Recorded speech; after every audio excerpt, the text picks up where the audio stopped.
Hey guys, hope you're doing okay today. So today I'm just doing a quick video to share some BMAT tips, as has been requested from a YouTuber who commented on one of my videos.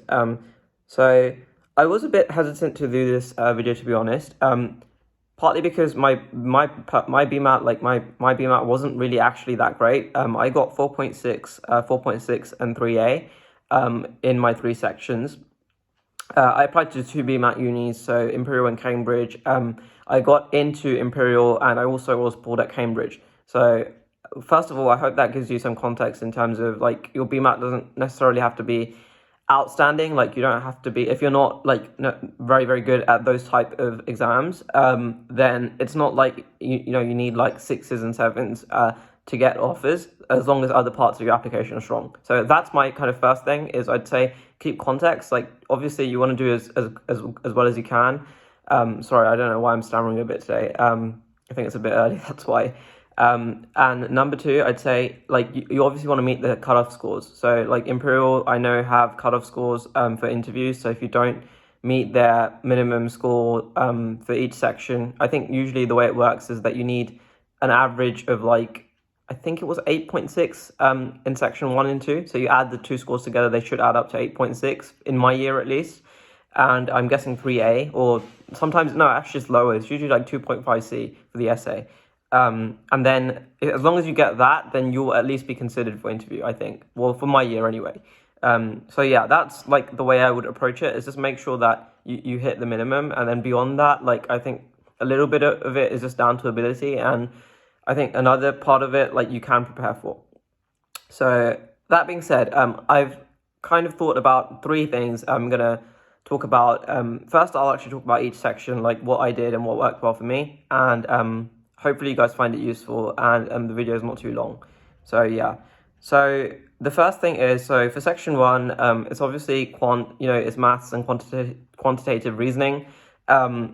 You just get like some of its ability, but you get better at it as you practice. I didn't use like I know lots of students like using like the BMAT book, the 400 question book. I don't know if it's 600 questions now. I know other students like using, there are so many resources like Kaplan, and there's so, like if you Google BMAT resources, you'll come up with loads. I only used the BMAT past papers on the official ones and their specification.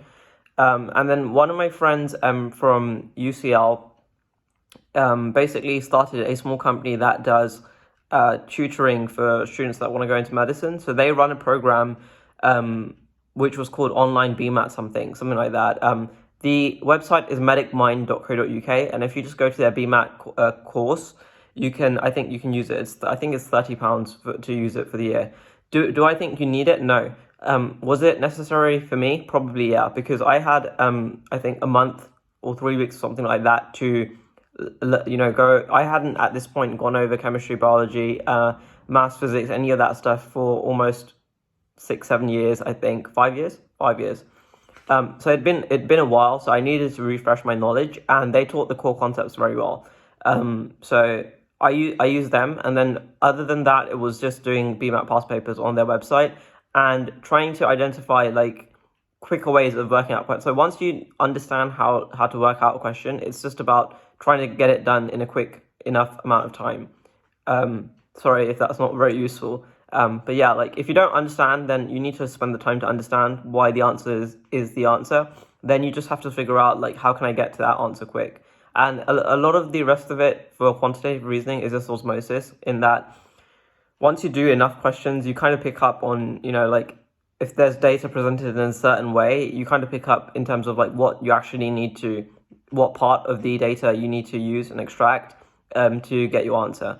And yeah, so that's for section 1. Section 2, very similar. Make sure you understand the core concepts. For me, I didn't do physics to A level, and I'd forgotten almost everything from physics GCSE. So I kind of just wrote off physics, to be completely honest.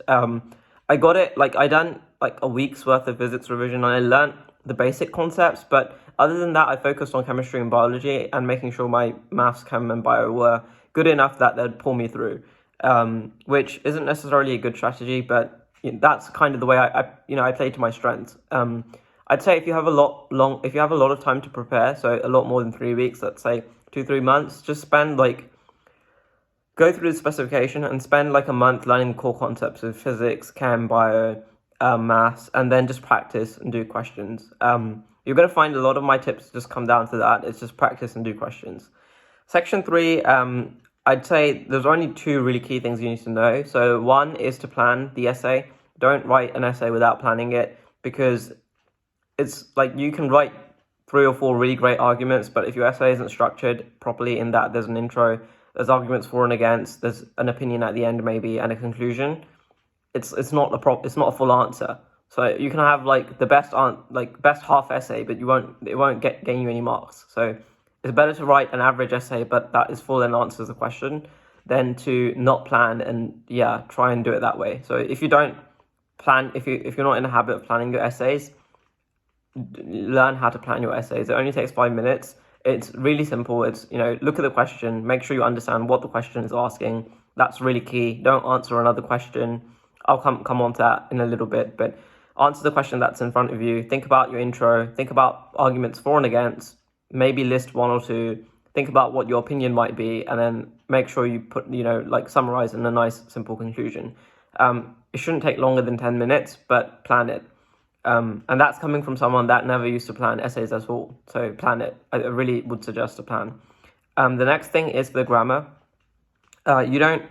Getting an A in the grammar isn't about using like fancy punctuation, fancy words and spellings and stuff. It's just about not using grammar using grammar incorrectly or making spelling mistakes. I know I made one. I remember coming out of my BMAT and knowing I made like 2 spelling mistakes, but I still got an A. So it's not that every single word needs to be correct, but if there's try and stick to simple language that you know how to correctly spell as much as possible. With grammar, I think the one thing for me, I realized I corrected before I done my BMAT, and that was that I used to use commas, I think, too often. I don't know why I had it in my head that you should always put a comma before a connective. It's not necessarily true. So if you don't, a simple rule is if you'd say it out loud and there wouldn't be a natural pause in that part of the sentence, a comma probably doesn't belong there. But you just Google, how to correctly use commas, I think. Other than that, if you can use semicolons, dashes and that kind of stuff, but don't use them if you don't know how to use them. I'd say it's probably just better to stick to simple grammar, simple language, answer the question, and make your arguments strong rather than, really fancy language. Focus on the arguments and make sure that you're answering the question. Finally, as I did say, I would come to that bit. Answering the question is really, really, really important. So for me, I remember my essay was on surgical technology or something like that, and I'd already kind of practiced and wrote a few essays beforehand to prepare myself for the BMAT. And I'd wrote one that was on a very, very similar question. It wasn't surgical technology. I think it was surgeons in general, I think, or something like that. And it was so tempting to use arguments from the essay that I'd planned.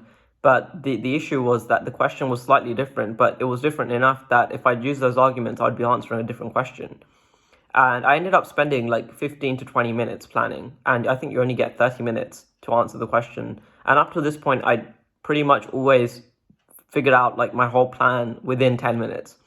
So I remember being really nervous because I didn't want to answer the other 2 questions, but because the surgical one was the one that I felt most comfortable with, but I kept using arguments that didn't actually answer the question in my plan.